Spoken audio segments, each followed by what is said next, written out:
আজ যখন কৃষ্ণদাস এসে দাঁড়িয়েছে গুরুদেবের দরজায়, শ্যামল কমল ছুটে এসেছে। কি হয়েছে? কৃষ্ণদাস বলে, শোনো, গুরুদেবের কাছে আমি দীক্ষা নেব। শ্যামল কমল বলছে, তোর মতো ভিখারিকে গুরুদেব দীক্ষা দেয় না, যা, চলে যা। এই ছেঁড়া তেনা পরে দীক্ষা নিতে এসেছিস? কে তোকে আসতে বলেছে? কৃষ্ণদাস বলে, ও দাদা, কাল রাতে আমায় গুরুদেব স্বপ্নে দেখিয়েছে। শ্যামল কমল বলে, সাগর কোথায়? আমরা দুইজন সারাদিন গুরুদেবের সাথে থাকি, আমাদের একবেলা স্বপ্ন দেখায়নি, তোর মতো পাগলকে স্বপ্নে দেখাবে? ঘাড় ধাক্কা দিয়ে বের করে দিয়েছে। অধরং মধুরং বদনং মধুরং নয়নং মধুরং হসিতং মধুরং।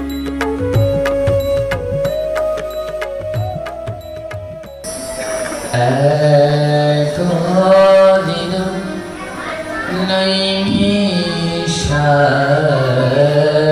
নৈমিষারণ্যবনে সুখদেব গোস্বামী বসিয়াছেন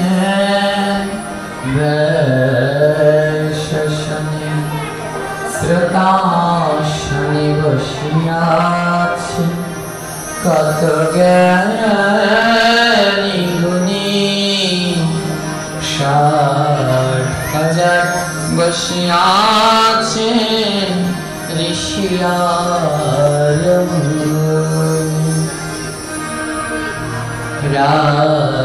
রাজধীরাজ মহারথ পরীক্ষিত সহ কাতবার জ্ঞানী গুণী। সুখদেব গোস্বামী একাকে করিছে আলোচনা, যাহা হইতে বুঝে জীবে সকল তার মধ্যে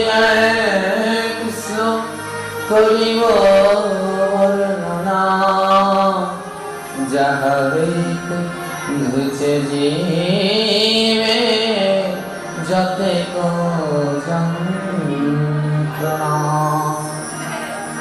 গুরুন স্বাস্বাদ সজ্জননাম স্বাস্বাদ পিতানাম স্বাস্বজ্জনম নাস্বাস্বাদ দৈবাম ন তৎ সন্নপতিতাশ্চ স্বাসন্নয়ো মে চরেদ্বা স্বনুপেত মৃত্যুমামহ।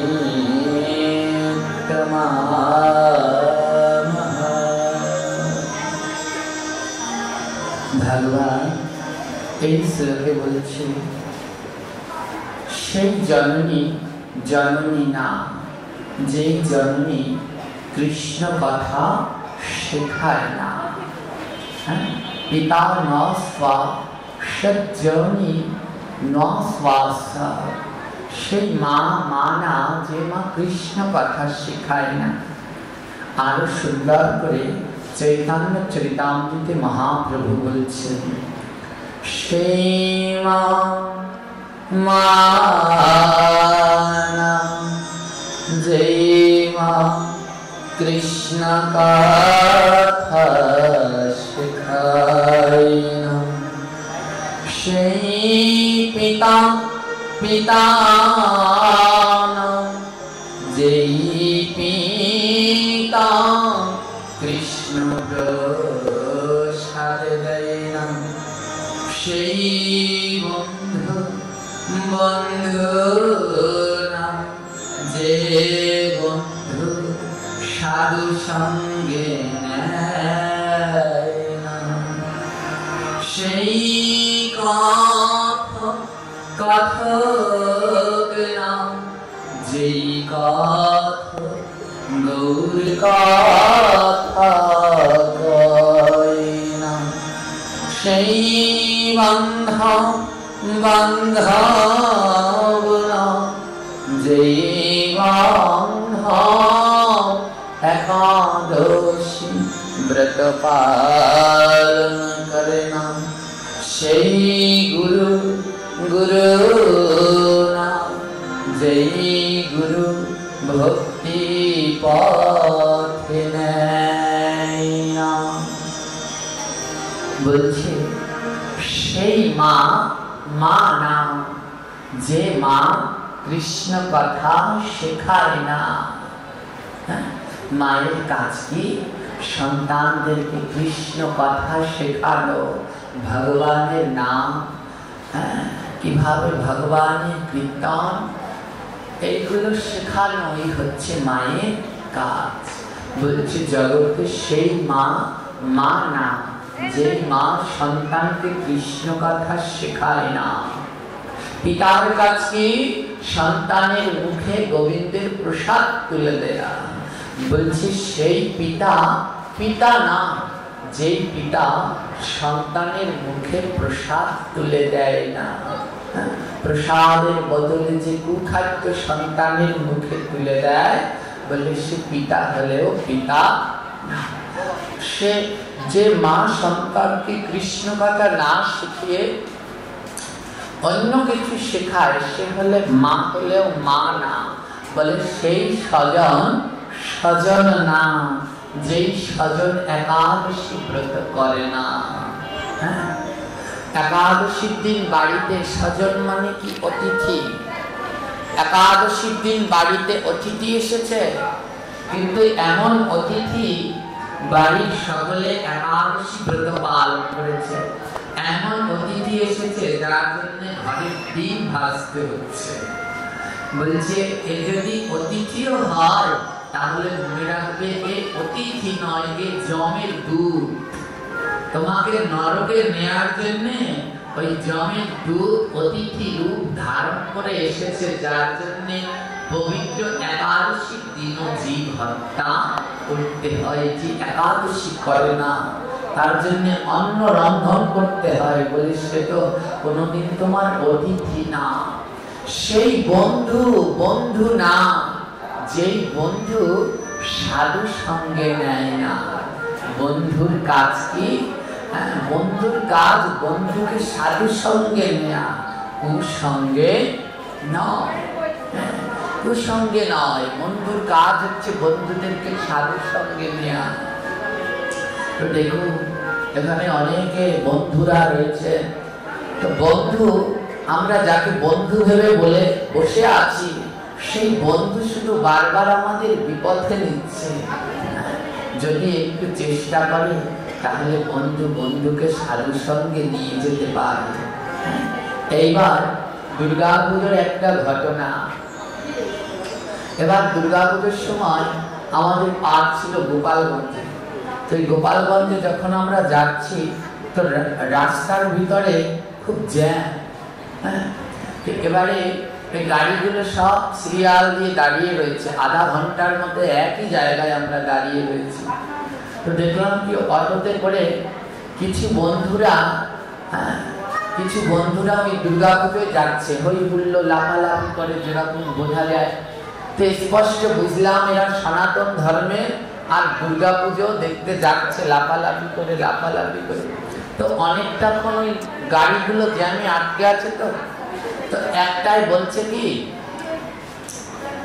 বলছে দাদা আমি একটু প্রস্রাব করে আসছি। রাস্তার পাশে ওই সবগুলো দাঁড়িয়ে লাইন দিয়ে প্রস্রাব করছে। তো একটাই গাড়ির ভিতরে, অটোর ভিতরে বসে সিগারেট কাটছে। তো অবাক কাণ্ড দেখুন। আমরা আমার সামনের অটো, পিছনের অটোতে বসে আমি দেখছি দুই পাশে এমন লাইন দেওয়া সিরিয়াল। তো দেখছি তো একটাই সিগারেট খাচ্ছে। তো সিগারেট খাওয়ার পরে তো ওইগুলো প্রস্রাব করার অবস্থায় ওটার কাছ থেকে টেনে সিগারেট নিয়ে যাচ্ছে, নিয়ে ওটা নিয়ে মুখাচ্ছে, আবার ওর মুখ দিয়ে টেনে নিয়ে আবার আরেকটা খাচ্ছে। আমি আশ্চর্য হয়ে গেলাম যে কি অবস্থা, প্রস্রাব করছে তার ভিতরে সিগারেট নিয়ে টানাটানি করে, এর মুখ দিয়ে ও খাচ্ছে, ওর মুখ দিয়ে ও খাচ্ছে। সিগারেট খাওয়ার পর্ব শেষ। কিছুক্ষণ পরে এক বন্ধু একটা কলা নিয়ে আসলো। এবারে ওই বন্ধু কলা দিয়ে এক কামড় খেয়েছে, তো আরেক বন্ধু জিজ্ঞেস করছে, এই তুই একা কলা আনলি, একার জন্য, আমার জন্য আনলি না? তো যে বন্ধু কলার এক কামড় খেয়েছে ও আবার বলছে, নেই আমি তো এক কামড় খেয়েছি, এবার তুই খা। তো যাকে সাজে সে বলে, কেন আমি কি খয়রাতির ছাও? যাকে কলাটা সেধেছে সে বলে, আমি কি খয়রাতির ছাও যে তোর খাওয়া কলা আমাকে খেতে হবে? অবাক হয়ে গেলাম, হায় রে মানুষ, একটু আগে যে নেশাদ্রব্য ওর মুখ দিয়ে নিয়ে তুমি কেড়ে খেয়েছো, তখন আর খয়রাতির ছাও ছিল না। এখন কলাটা যখন ওর মুখ দিয়ে নিয়ে ও খাবে, তখন বলছি আমি কি খয়রাতির ছাও? নেশা এমন, ওর মুখ দিয়ে নিয়ে ও খাচ্ছে, ওর মুখ দিয়ে নিয়ে ও খাচ্ছে, তখন দোষ হয় না। কিন্তু ওই কলাটা যখন এক কামড় দিয়ে আরেকজনকে দেবে, তখন আর খাবে। তাই বলছে, সেই বন্ধু বন্ধু না যেই বন্ধু সাধু সঙ্গে নেয় না। বন্ধুর কাজ কি? আমি সাধু সঙ্গে যাচ্ছি, আসো তোমরাও সবাই একটু সাধু সঙ্গে ভাগবতে আসো, এটাই বন্ধুর কাজ। সর্বশেষ লাইনে বলছে, সেই গুরু গুরু না। ওই কালকে আমরা বলেছিলাম না, ভগবান অর্জুনকে বলেছিল, শোনো শোনো ওগো পার্থ, একখান কথা কই, গুরু মিলে লাখে লাখে, তো শিষ্য মিলে কই। বলে গুরু হতে পারে সবাই, কিন্তু গুরু হওয়ার জন্য উপযুক্ত শিষ্যের দরকার আছে। উপযুক্ত শিষ্য না হলে গুরু গুরু হয়ে কি করবে? তাই বলছি, সেই গুরু গুরু না যেই গুরু ভক্তকে, তার শিষ্যকে ভক্তি পথে নেয় না। গুরুর কাজ কি? গুরু হচ্ছে পিতা, পিতার কাজ কি? সন্তানকে আদর্শবান করে তৈরি করা। বলে সেই গুরুই তো সদ্গুরু, যে গুরু তার সন্তানকে আদর্শবান করতে পেরেছে, সদাচারী করতে পেরেছে। যেই গুরু তার সন্তানকে সদাচারী করতে পেরেছে, প্রসারী করতে পেরেছে, যেই গুরু তার সন্তানকে, শিষ্যকে অমৃতময় আলোর সন্ধান দিতে পেরেছে। নম অজ্ঞান তিমিরন্ধস্য, যে সমস্ত অন্ধকার, শিষ্যের সমস্ত অন্ধকার দূর করে দিয়েছে। জ্ঞানাঞ্জন শলাকয়া, গুরুর হাতে যে যষ্টি লাঠি রয়েছে, ওই লাঠি দিয়ে যে শিষ্যের তৃতীয় চক্ষুটা খুলে দিয়েছে, সেই হচ্ছে প্রকৃত সদ্গুরু, যে আমার গোবিন্দের চরণের কাছে পৌঁছে দিতে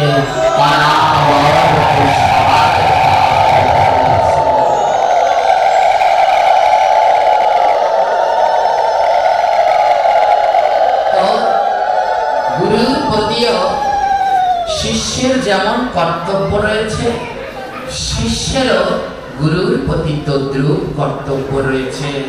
হ্যাঁ, গুরুর যেমন কর্তব্য, শিষ্যেরও তেমন কর্তব্য রয়েছে। তো পুরাকালে তেমনই এক গুরু, আমরা কালকে এক গুরু এবং শিষ্যের অপূর্ব কথা শ্রবণ করেছি, মনে আছে? কালকে সেই গুরু আর শিষ্যের কথা। শিষ্যের নাম ছিল কি? হ্যাঁ, ভুলে গেছে? ঘটম চোরা। সেই চোর কিভাবে প্রকৃত ভক্ত হয়ে গেল? কার জন্য হলো? হ্যাঁ, চোর কিভাবে এত ভক্ত হয়ে গেল? কার সঙ্গ পেয়ে? গুরুর সঙ্গ। অর্থাৎ গুরু যদি শুদ্ধ সদাচারী হয়, তাহলে তার শিষ্যরাও হতে বাধ্য। হ্যাঁ, কঠিন হতে হয়, গুরুকে হতে হয় কঠিন। হ্যাঁ, কুমোর মাটি দিয়ে কলস বানায় না, কাঁচা মাটি দিয়ে কলস। দেখবেন মাটিটা শুকিয়ে কুমোর কলস বানিয়েছে, এবার ওই কাঁচা মাটির ভিতরে যদি জল ঢালে বেশিক্ষণ জল থাকবে কেন? মাটিটা কাঁচা। কুমোর যদি ওই মাটিটাকে পিটাতে মায়া করে, আহারে নরম মাটি, এটাকে পিটাবো, তাহলে কুমোর কলস বানাতে পারবে না। এবার পিটিয়ে কুমোর কলস বানালো, এবার সেই কাঁচা মাটিটাকে আগুনে পোড়াবে। কুমোর যদি মায়া করে, আহারে এই কাঁচা মাটি আগুনে পোড়াবো, তাহলে ওতে জল থাকবে না। কুমোর যদি সব মায়া ত্যাগ করে ওই কাঁচা মাটির কলসিকে পুড়িয়ে শক্ত করে, তাহলে ওর ভিতরে জল থাকবে। তদ্রূপ গুরুও শিষ্যকে ওই কাঁচা মাটির মতো গড়বে। আর আস্তে আস্তে দেখেছেন কলস বানায় একটা হাতে তক্তা থাকে, আপনাদের এই এলাকায় তো নাম করা না এই মাটির জিনিস, তো ওই একটা তক্তা থাকবে দেখবেন, ওই তক্তা দিয়ে কুমোর ওই মাটির কলস নিয়ে এরকম পিটায়, চারপাশে পিটায়, আর আস্তে আস্তে কলসিটা গোল হয়ে ওঠে। কুমার যদি পিটাতে মায়া করে তাহলে গোল হবে না। তদ্রূপ শিষ্য যদি গুরুকে শাসন করতে মায়া করে, তাহলে কোনোদিন যোগ্য শিষ্য তৈরি হবে। শাসন করে করে যখন শিষ্য উপযুক্ত হবে, তারপরে তাকে কঠিন আগুনের ভিতরে পুড়িয়ে একেবারে খাঁটি করে নিয়ে আসতে হবে। যখন খাঁটি হবে, তার ভিতরে যদি গৌর প্রেমামৃত বাড়ি ঢেলে দেয়, যতই ঢালবে আর পড়ার ভয় নাই।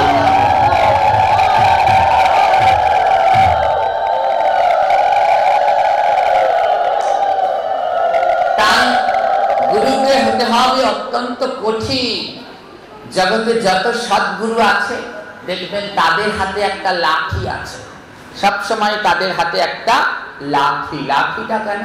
খেয়াল রাখতে হবে যে আমি ওই দণ্ডের মতো সোজা, কোনো দিকে হেলবো না, বাঁকাবো না। ওই হাতে দণ্ড নিয়ে তারা দাঁড়িয়ে আছে এবং ওই দণ্ডের মতো করেই সবাইকে শাসন। ওই যে শলাকায়া বলা হয়েছে গুরুর প্রণাম মন্ত্রে, ওই সেই লাঠি যা যা স্পর্শ করলে পরে আমাদের তৃতীয় নেত্র খুলে যায়, গোবিন্দ দর্শন করতে হয়। পুরাকালে একজন সৎ গুরু ছিল, সেই সৎ গুরু অচ্যুতানন্দ দাস বাবাজি মহারাজ। অচ্যুতানন্দ দাস বাবাজি মহারাজ তিনি ছিলেন একজন প্রকৃত সৎগুরু। তিনি চাইতে তার সমস্ত শিষ্যের ভিতরে শুদ্ধ ভক্তি ভাব দ্বারা প্রচার হোক। তো অচ্যুতানন্দ দাস বাবার অনেক শিষ্য, তো বাবাজির মনে কোনো অহংকার নেই। বাবাজি ঘুরে ঘুরে, যারা প্রকৃত গুরু তারা এক জায়গায় থাকে না, প্রচার করে, ঘুরে ঘুরে সমস্ত জায়গায় তারা প্রচার করে বেড়ায়। আজও ঠিক তেমনি অচ্যুতানন্দ দাস বাবা সমস্ত জায়গায় ঘুরে ঘুরে প্রচার করছে, আমার প্রভুর নাম প্রচার করছে। যাকে দেখছে তাকেই ডেকে ডেকে বলছে, আরে বলো না, একবার বলো, নিতাই গৌর হরি বল, নিত্যানন্দ বল, শ্রেয়া গৌর নিতাই গৌর হরি বল,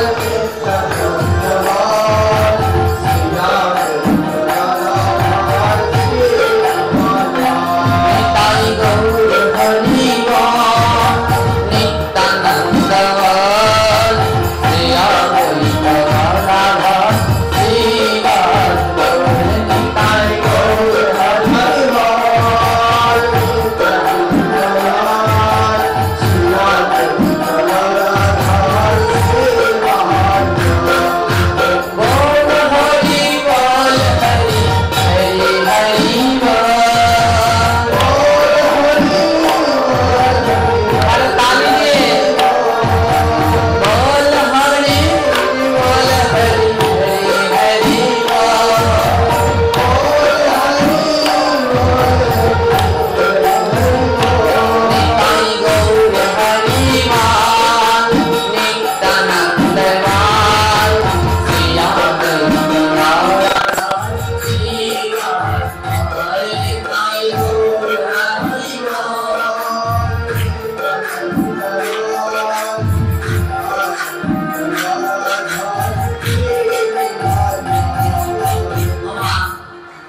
গোবিন্দ, নিতাই গৌর গদাধর অদ্বৈত শ্রীবাস, এদের নাম বললে পাপ হয়? জোরে বলে, আরো জোরে বলে। যতক্ষণ সবাই না বলবেন শুধু সারা রাত্রই বলা, বলুন পাপ হবে? আরো জোরে বলে। তাহলে আপনারা কেন বলছেন না? এই নিতাই গৌরের নামে সকল অমঙ্গল যায় কিনা? কলিযুগে এর থেকে পতিত পাবন আর নাম আছে এই নিতাই গৌরের মতো? হ্যাঁ, তো এই নিতাই গৌরের যদি কৃপা না হয় আমাদের তো সবকিছু থেকেই আমরা বঞ্চিত। ওমা, এই নিতাই গৌরের নাম করলে পাপ হবে? জোরে বলবে। রোগ ব্যাধি হবে, ঘর থেকে মা লক্ষ্মী চলে যাবে, প্যারালাইজ হবে। তাহলে আপনারা কেন বলছেন না? সবাইকে বলতে হবে। হ্যাঁ, ভাগবতের ভিতরে একটি শ্লোক আছে, যৎ শ্রবণাম তৎ কীর্তনাম নচেৎ কিঞ্চিৎ ফলপ্রদাম। যৎ শ্রবণাম যেমন শুনবে, তৎ কীর্তনাম তেমনি মুখে কীর্তন করবে, নচেৎ নইলে কিঞ্চিৎ এতটুকু ফলপ্রদাম এতটুকু ফল হবে। যদি শুনলে আর চলে গেলে তাহলে এইটুকু ফল পাবে না। কি মনে করেছে আমি 1 বছর আসিনি তার জন্য ভুলে গেছি না ছেড়ে গেছি? এত তাড়াতাড়ি আমি যাই না। হ্যাঁ, তো আমার ভাগবত পাঠে কেউ মুখ বন্ধ করে রাখতে পারবেন? যে মুখ বন্ধ করে রাখবেন আমি এখান থেকে উঠে তার কাছে চলে যাব, দিয়ে তার পা ধরে সারা রাত্র বসে থাকবো, তারপরেও মুখ দিয়ে নিতাই গৌরের নাম বলাবো বলাবো বলাবো, তো বলাবোই বলাবো, না বলিয়ে এখান থেকে আমি যেতে লাগি। তাই কারো মুখ বন্ধ নাই, সবাই মুখ খুলে কীর্তন করুন। আমার সাথে একসাথে বলুন, নিতাই গৌর হরি বল, নিত্যানন্দ বল, শ্রী অদ্বৈত গদাধর শ্রীবাস বল, নিতাই গৌর হরি বল, নিত্যানন্দ বল, শ্রী অদ্বৈত গদাধর শ্রীবাস বল, হরি বল, হরি হরি বল,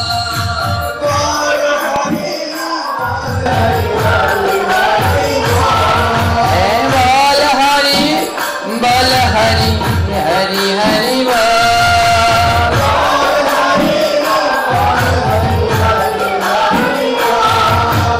এইবার মুখটা খুলেছে কিন্তু পূর্ণতা হয়নি। চৈতন্য ভাগবতে আদি খণ্ডে 16 অধ্যায়ে 279 থেকে 281 নম্বর শ্লোকে দেখুন মহাপ্রভু জীবদেরকে কি বলেছে, পশু পাখি কীট আদি বলিতে না পারে, শুনিলে হরি নাম তারা সব তরে, জপিলে সে কৃষ্ণ নাম আপনি সে তরে, উচ্চ সংকীর্তনে বড় উপকার করে, অতএব উচ্চ করি কীর্তন করিলে শতগুণ ফল হয়, সর্বশাস্ত্রে বলে। মহাপ্রভু বলেছে কি, পশু পাখি কীট আদি বলিতে না পারে। হে মানুষ, তোমরা কথা বলতে পারো, কিন্তু ওই যে গাছপালা দাঁড়িয়ে রয়েছে, পশু পাখি দাঁড়িয়ে রয়েছে, ওরা কথা বলতে পারে না। ওদের উদ্ধার করবার দায়িত্ব তোমাদের। কিভাবে উদ্ধার করবে? শুনিলে হরি নাম তারা সবাই তরে। তোমরা যদি একটু হরিবোল হরিবোল বলো, ওই গাছপালা পশু পাখি শুনে ওরা উদ্ধার হবে। তাই কি করবে? জপিলে সে কৃষ্ণ নাম আপনি সে তরে। তোমার উদ্ধারের জন্য যদি তুমি কৃষ্ণ নাম জপ করো তাহলে তা আস্তে আস্তে করবে না, উচ্চ সংকীর্তনে পর উপকার করে।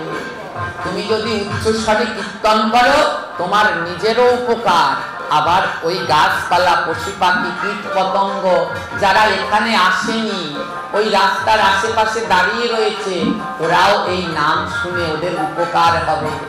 আরো কি বললো? অতএব উচ্চ করি কীর্তন করি।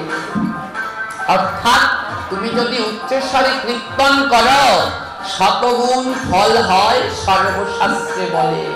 যদি উচ্চস্বরে কীর্তন করো তাহলে তোমার এক গুণ ফল নয়, কত গুণ ফল হবে মায়েরা? শতগুণ। একবার হরি বললে, যদি আসতে বলো হরি বল, একবার হরি বলের ফল হবে। আর যদি উচ্চস্বরে বলো হরি বল, 100 বার হরি বল বলার ফল লাভ হয়ে যাবে। তাই কেন আসতে বলছেন? উচ্চস্বরে সবাই একসাথে বলো, নিতাই গৌর হরি বল, নিত্যানন্দ বল, শ্রী অদ্বৈত গদাধর শ্রীবাস বল, নিতাই গৌর হরি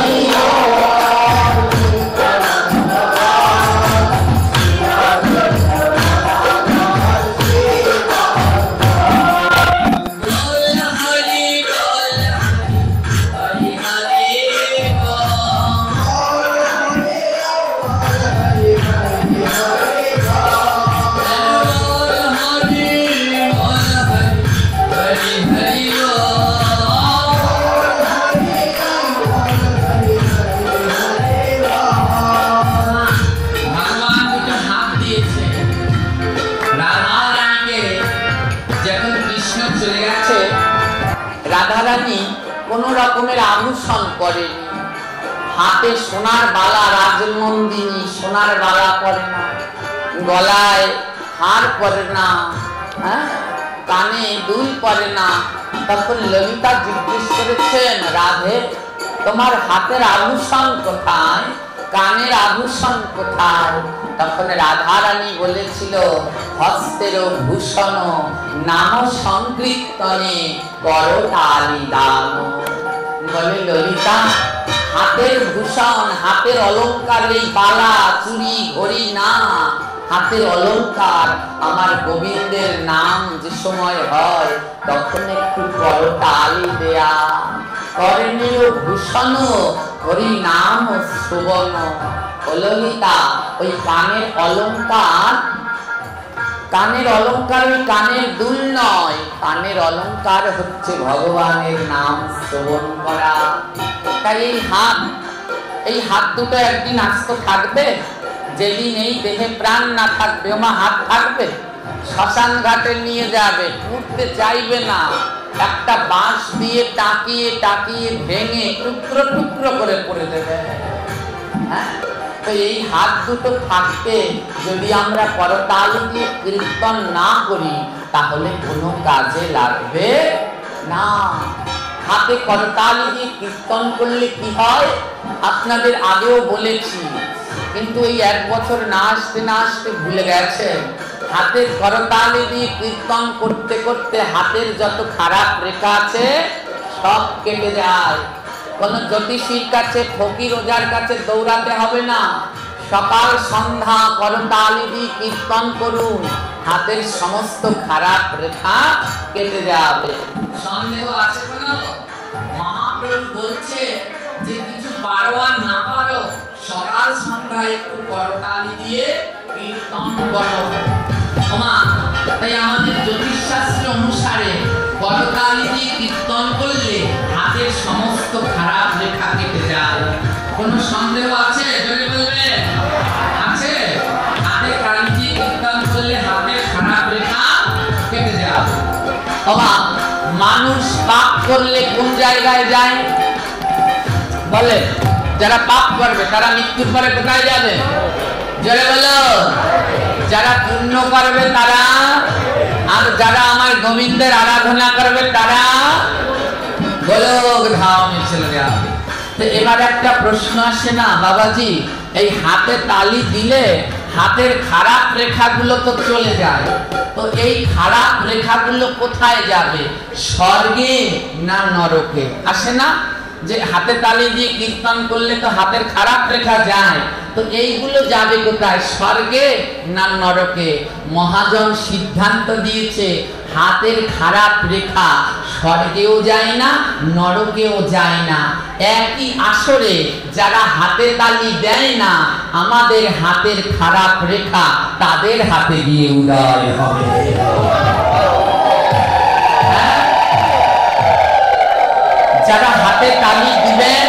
তাদের হাতের রেখা কেটে যাবে। কোথায় যাবে? যারা তালি দেবে না তাদের হাতে গিয়ে উঠবে। তো কে কে নিতে চান অন্যের খারাপ রেখা, শেষে হাতে তালি দেবেন না। আর যারা না নিতে চান তারা উচ্চ স্বরে করতালি দিয়ে দিয়ে প্রভুর নাম করবেন একসাথে। এবার নিতাই গৌর হরি বল, নিত্যানন্দ বল, প্রিয়া কৃষ্ণ বালা সেবা বল, নিতাই গৌর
বাবাজি মহারাজ অচ্যুতানন্দ বাবা ঘুরে ঘুরে সবাইকে দিয়ে নিতাই গৌর হরি বল বলে কীর্তন করা।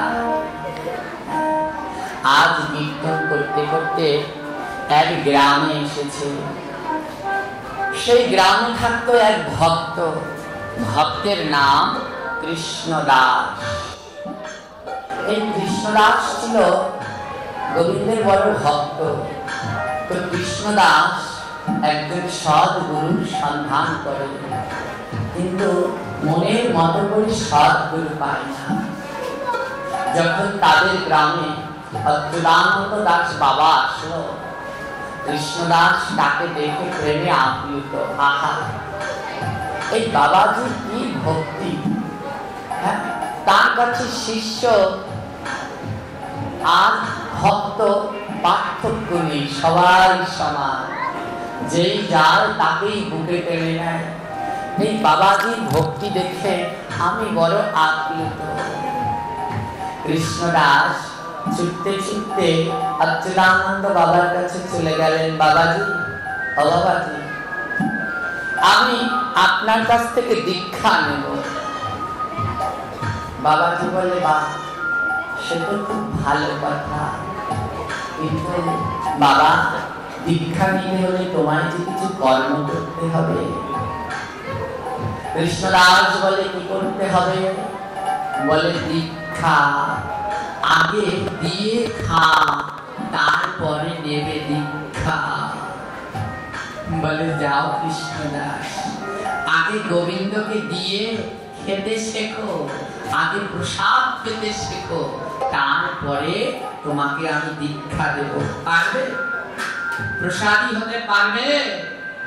প্রতিদিন যা পাবে সব গোবিন্দকে ভোগ দেবে, যা রান্না করবে গোবিন্দকে ভোগ দেবে, ভোগ দিয়ে তারপরে খাবে। পারবে খেতে? যদি তুমি পারো তাহলেই আমি তোমায় দীক্ষা দেব। কৃষ্ণদাস বলে, গুরুদেব, এতকাল তো শুধু রান্না করলাম আর আমি খেলাম, আমার প্রাণ গোবিন্দকে দেওয়া হয়নি। কিন্তু আজ যখন আপনার আজ্ঞা হয়েছে, আজ থেকে আর আমি গোবিন্দকে না দিয়ে খাবো না। গুরুদেব বলে, যাও, আগে ওই গোবিন্দকে দিয়ে খেতে শেখো। যখন গোবিন্দকে দিয়ে খাবে, তখন তুমি যদি আবার আমাকে দাও, তাহলে আমি আবারটা গ্রহণ করবো, আমিও খেতে পারবো। আমার শিষ্যের কাজ কি? গুরুর স্মরণে অর্পণ করা। অনেক গুরুদেব আসে, সাধু ভক্তরা আসে, আমাদের প্রশ্ন থেকে যায় যে ওই সাধু ভক্তরা আসলে আমাদের হাতে খায় না, আমরা কি মানুষ না? এরা সাধু হয়েছে, এরা আমাদের হাতে খায় না, শুধু ওই সাধু যারা লোক তাদের হাতেই খায়, আমাদের হাতে কেন খায় না? যারা প্রসাদ বুঝি সদাচারী তারা সবাই হাতে খায় না। অনেক এরকম বলে, এদের মনের ভিতরে শুধু হিংসা, এরা সবাই হাতে খায় না, শুধু ওদের দলের লোকের হাতে খায়। আগে খেতে হলে তো আগে উপযুক্ত হতে হয়, আমরা তো সেটাই বুঝি না। আমাদের সবার বাড়িতে ছোট ছোট বোনেরা আছে, বোনেরাই বেশি রান্নাঘরে যায় রান্না করতে। কোনো মায়ের একটা 5 বছরের মেয়ে, মা কি চাইবে ওই 5 বছর বয়সে মেয়ে গরম তেলে আগুনে রান্না করতে চাইবে? চাইবে না। কত বছর বয়সে মেয়েটা রান্না করার উপযুক্ত হয়? যখন তার ওই 15-16 বছর, 12-13 বছর হয়ে যায়, তখন সে রান্না করার উপযুক্ত হয়। তখন ওই মায়ের সাথে সাথে গিয়ে ওই একটু আনাজ, তরকারি, সবজি আমানিয়া করে দেয়, হ্যাঁ, বা একটু ওই চুলোতে ভাত রান্না হচ্ছে, ওতে একটু জাল দিয়ে দিচ্ছে, তখন সে ওই আরম্ভ সূচনা। যখন ওই মেয়েটার বয়স 20-21 বছর হয়ে যায়, তখন সে ভালো রান্না করতে পারে। যখন তার বয়স ওই 25-26 হয়ে যায়, তখন সে উপযুক্ত রাঁধুনি হয়। হ্যাঁ, ওই 5 বছরের মেয়ে, তাকে যদি রান্না করে, সেই রান্না যদি অতিথিদেরকে খেতে দেন, অতিথিরা খেতে পারবে? কোনোটায় কোনো পদই হবে না। 10 বছরে যদি রান্না করে সেটা খেতে দেয়, তাহলে একটাই নুন কম, আরেকটাই নুন বেশি। 11 বছরে ওই 12-13-15 বছরের যদি হয়, হ্যাঁ, তাহলে কি হয়? তাহলে ওই রান্নাটা আরো একটু উপযুক্ত হয়। তখন শিখতে শিখতে যখন পাকা রাঁধুনি হয়ে যায়, ওই 25-26 বছর বয়স হয়ে যায়, যখন সে পাকা রাঁধুনি, ওই রাঁধুনির হাতের রান্না যদি অতিথিকে দেয়, অতিথি প্রাণ ভরে খেয়ে ওই রাঁধুনিকে মনে প্রাণে আশীর্বাদ করে। কিন্তু ছোটবেলা থেকে তো চেষ্টা করতে হয় না, যে আমাদের একটা ছোট রাঁধুনি আসছে, আজকে আসে না, ছোট্ট একটা রাঁধুনি ইউটিউবে রান্না করে, আসে না, আসছে ছোট্ট রাঁধুনি। তো এবারে এই ছোটবেলা থেকে ধীরে ধীরে শেখে। তো যখন ওই 25 বছরে উপযুক্ত হয় তখন যদি রান্না করে দেয়, তারপরেই হচ্ছে গিয়ে ওই অতিথিরা খেয়ে প্রাণ ভরে আশীর্বাদ করে।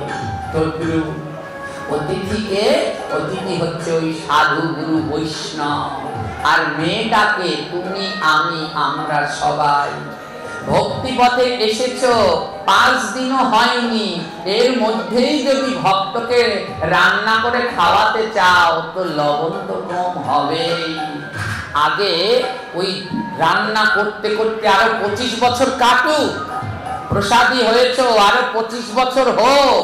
যদি 25 বছরে ওই পূর্ণতা হয়, তখন যদি বাড়িতে গুরু যায় তবে তাকে রান্না করে খাওয়াও। ওই 25 বছর প্রসাদী না হওয়ার আগেই যদি গুরুকে রান্না করে খাওয়াতে যাও, ওই রান্নাও স্বাদ হবে না, আর গুরুর সেবায়ও রাখবে না। তাই ধীরে ধীরে শেখো। আজ কৃষ্ণদাসকে অচ্যুতানন্দ বাবা বলছি, আমি তো গুরু, আর শিষ্যের কাজ কি গুরুকে দিতে হয়, প্রতিদিন গুরুর নামে কিছু না কিছু রাখতে হয়, তো গুরু সেবা দিতে হয়। ও বাবা, আমি তো তোর হাতে এখন খেতে পারবো না, আগে তুই উপযুক্ত হ, আগে রান্না করে ওই গোবিন্দকে দিয়ে দিয়ে প্রসাদ বুঝি সদাচারী হ, সদাচারী হ। এর ভিতরে আমরা এক জায়গায় পাঠ করতে গিয়েছি, সেইখানে একদল লোক, তারা ওই মাছ টাছ সব খায়, সাদা কাপড় পরে, বলে কি আমরা আচার। এবারে আমরা বলছি আপনারা তো মাছ খান, তো বলছে আমাদের হাতে সবাই খায়। তা আমরা বলছি আমরা খেতে পারবো না, আপনারা তো এখনো মাছ খাচ্ছে। তো ওরা বলছে কি যে কত সাধু এলো আর গেল, আমরা আচার নিয়েছি, আচারই আমাদের হাতে কেন খাবে না? তো আমি বলছি শোনে, আচারই হয়েছেন বটে, সদাচারী হতে পারেন। আচারই হয়েছেন সে ভালো, কিন্তু এখনো সদাচারী হতে পারেননি। আচার কাকে বলে? আচার কোনো খারাপ জিনিস নয়। আচার কি? কিছুদিন আগে আমাদের গুরু ভাই, জ্যেষ্ঠ গুরু ভাই গোপীনাথ ব্রহ্মচারী আপনাদের এলাকায় পাঠ করে গেছে। আচারীদের অনেক কিছু বলেছে, অনেক কষ্ট পেয়েছে, কিন্তু আচার কোনো খারাপ জিনিস নয়। আচার কি? গোবিন্দ সম্বন্ধীয় আচরণ যিনি পালন করে তাকেই বলে আচারী। আমার গোবিন্দের কিভাবে সেবা দিতে হবে, আরতি করতে হবে, কোন সময় উঠতে হবে, কোন সময় শুতে হবে, কেমন প্রসাদ পেতে হবে, সব জায়গায় প্রসাদ পেতে নেই, এই সম্বন্ধীয় আচরণ যে পালন করে তাকে বলে আচারী। আর আচারী হওয়ার পরে যখন সর্বস্ব ত্যাগ করে না, এখন আর এই মাছ মাংস পেঁয়াজ রসুনের লোভ রাখবো না, এইগুলো বাদ দিয়ে দেব, তখন সে হয় আচারী, উপরে নাম হয় তার সদাচারী। আগে সদাচারী হও।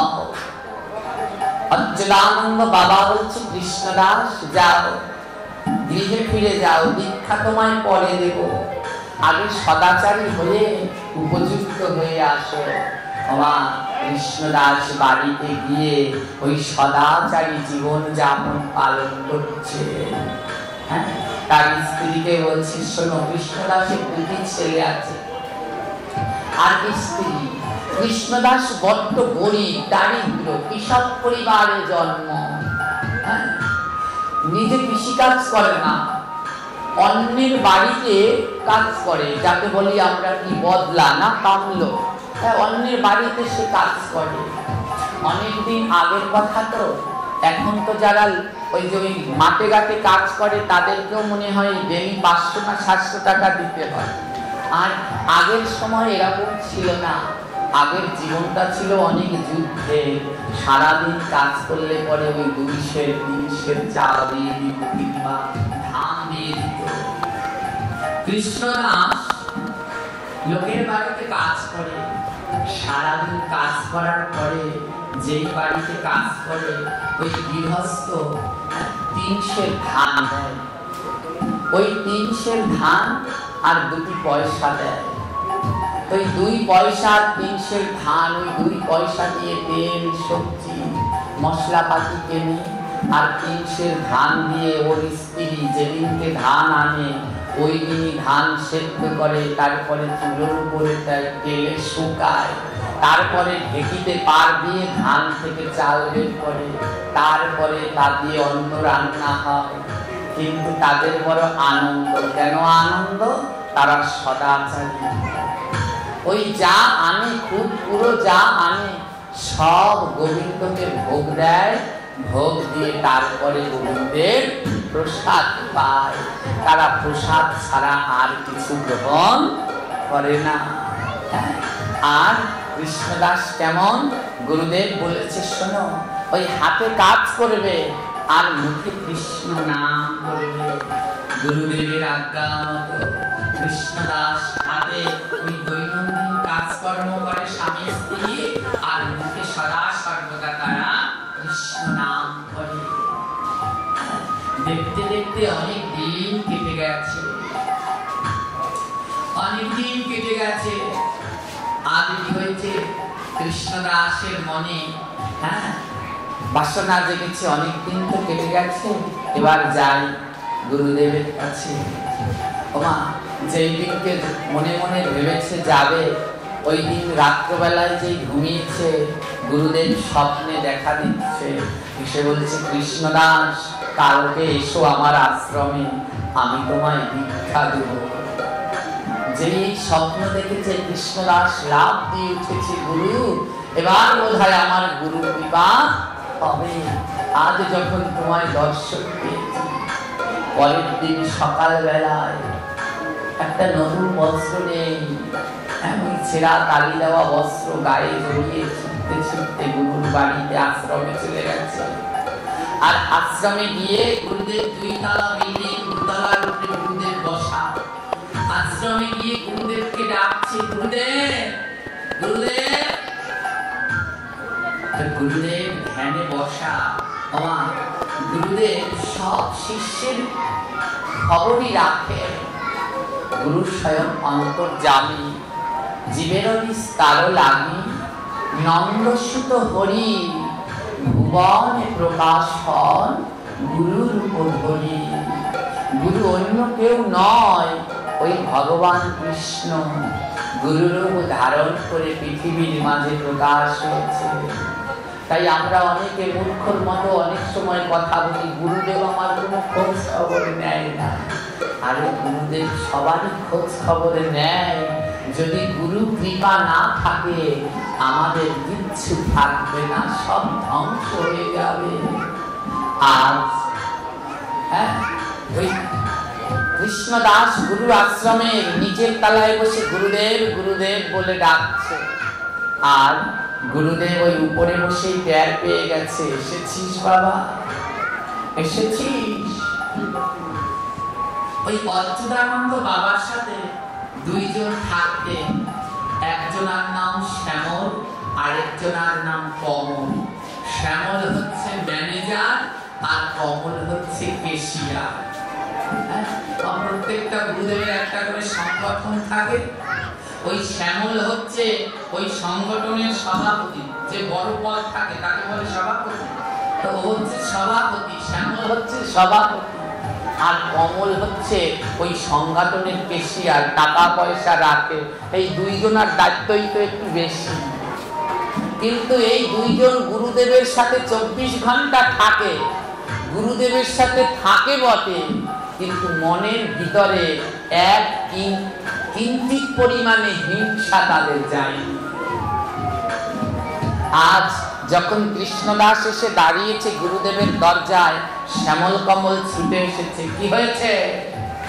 কৃষ্ণদাস বলে শোনো, গুরুদেবের কাছে আমি দীক্ষা নেব।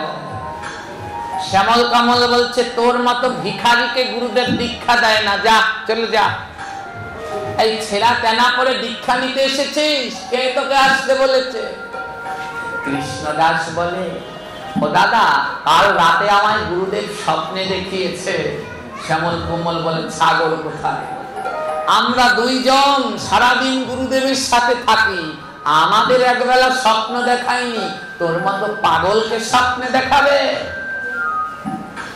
ঘাড় ধাক্কা দিয়ে বের করে দিয়েছে। গুরুদেব ধ্যানে বসে আছে। গুরুদেব ওই চোখ বন্ধ করে নিচের ঘটনা দর্শন করছে। যখন ঘাড় ধাক্কা দিয়ে কৃষ্ণদাসকে ফেলে দিয়েছে, এই কলির জগৎ বড় কঠিন। এই জগতে যার যত টাকা তার তত মা, যার যত টাকা কম তার তত সব দিক থেকেই কম। কৃষ্ণদাস তো দারিদ্র, তাই ওকে ঘাড় ধাক্কা দিয়ে বের করে দিয়েছে। ছেঁড়া নেতা কাপড় করে দীক্ষা নিতে। গুরুদেব অন্তর্যামী। গুরুদেব ধ্যান থেকে উঠে দুই তলায় দাঁড়িয়ে বলছে, এই শ্যামল কমল, ওকে আসতে দে, ওকে আসতে দে। শ্যামল কমল থমকে গেছে। গুরুদেবের কাছে গেছে কৃষ্ণদাস, গিয়ে গুরুদেবের চরণটা জড়িয়ে ধরেছে। গুরুদেব, আপনার বড় করুণা, আমার মতো কানালকে ডাকলে তার মানে আমি স্বপ্নে ভুল দেখি। গুরুদেব বলছে, তুমি কি এখন সদাচারী জীবন পালন করছো? কৃষ্ণদাস বলে, হ্যাঁ গুরুদেব, এখন আমি যা খাই ভগবানকে দিয়ে আমি প্রসাদ পাই। এখন আমি প্রসাদ পাই, এখন আর আমি খাই না, ভগবানকে দিয়ে প্রসাদ পাই। গুরুদেব বলে, বেশ ভালো, তাহলে বসো, এবার তোমাকে আমি দীক্ষা দেব।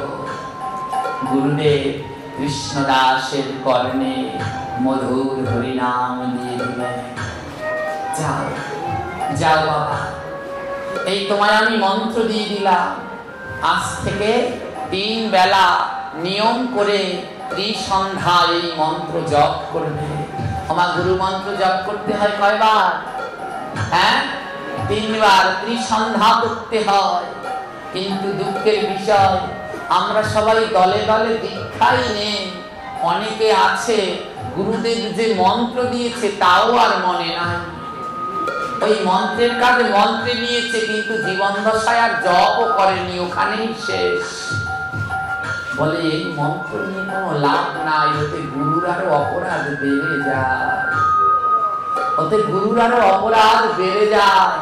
ত্রিসন্ধ্যা জপ করতে হয়। বলে, ত্রিসন্ধ্যা যদি না পারো তাহলে সকাল আর সন্ধ্যা 2 বেলা অন্তত গুরুদেবের দেয়া মন্ত্রটা জপ করো। গুরুদেব বলছে, কৃষ্ণদাস, তোমাকে যে মন্ত্র দিলাম এই মন্ত্র 3 বার নিয়ম করে জপ করবে, পারবে? কৃষ্ণদাস বলে, হ্যাঁ গুরুদেব, পারবো। গুরুদেবের কাছে মন্ত্র নেওয়া হয়েছে। শ্যামল কমল এসে দাঁড়িয়েছে একটা কলসি নিয়ে। আমার গুরুর কাছে যখন দীক্ষা নেয়, ওই দীক্ষা নেয়ার পরে একটা গুরুদেবের কাছ থেকে মঙ্গল ঘট গ্রহণ করতে হয়। জানেন সেটা? মঙ্গল ঘট। ওই মঙ্গল ঘটের ভিতরে প্রতিদিন গুরুদেবের উদ্দেশ্যে কিছু না কিছু জমা রাখতে হয়। প্রতিদিন সকালবেলা ঘুম থেকে উঠে নিজে কিছু খাওয়ার আগে গুরু সেবার জন্য 1টা পয়সা আর 1 মুঠো চাল হলেও জমা রাখতে হয়। ওকে বলে মঙ্গল পাত্র। যেই কৃষ্ণদাস দীক্ষা নিয়েছে, শ্যামল কমল এসে হাজির হয়ে একটা কলস নিয়ে, এই কৃষ্ণদাস, এই কলসটা নাও। কৃষ্ণদাস বলে, কৃষ্ণদাস মনে করেছে মানে দীক্ষা নিলে একটা কলস ফিরে দেয়। কৃষ্ণদাস বলে, দাদা কলস লাগবে না, আমাদের বাড়িতে আছে। শ্যামল কমল বলছে, মূর্খ, এই কলস বাড়িতে নিয়ে যা, আর প্রতিদিন গুরু সেবার জন্য এই কলসের ভিতরে 1টা করে টাকা রাখবি। বাবা, আমাদের সবার উচিত গুরুর কাছ থেকে দীক্ষা নেওয়ার পরে প্রত্যেক দিন 1 পয়সা হলেও গুরুর জন্য জমা রাখা উচিত। বলে, অর্থ না থাকলে 1 মুঠো যখন রান্না করতে যাবে, ওখান থেকে ওই চাল রান্না করতে যে নেবে, 1 মুঠো চাল গুরুর নামে একটা কলসি ঘটির ভিতরে রাখতে হয়। হ্যাঁ, রাখতে হয়। এই দায়িত্বটা খুব সুন্দর নিষ্ঠার ভাবে নিষ্ঠার সহিত সৎসঙ্গী যারা আছে ওরা সকালবেলা ঘুম থেকে উঠে ইষ্টপ্রীতি না করে জল খায় না। আর যারা শ্রীগুরুর সঙ্গের আছে ওরা রান্না করতে গেলে ওই আগে কলসিতে চাল না রেখে ওরা অন্ন বসায় না। কিন্তু সবারই উচিত গুরুর উদ্দেশ্যে কিছু না কিছু জমা রাখা। আর শ্যামল কমল একটা কলস দিয়েছে না, এই কলসে প্রতিদিন কিছু কিছু জমাবে। কি জমাবো? একটা করে টাকা এই কলসের ভিতরে রাখবে। শ্যামল কমল বলছে পারবো, ও কৃষ্ণদাস বলছে পারবো না।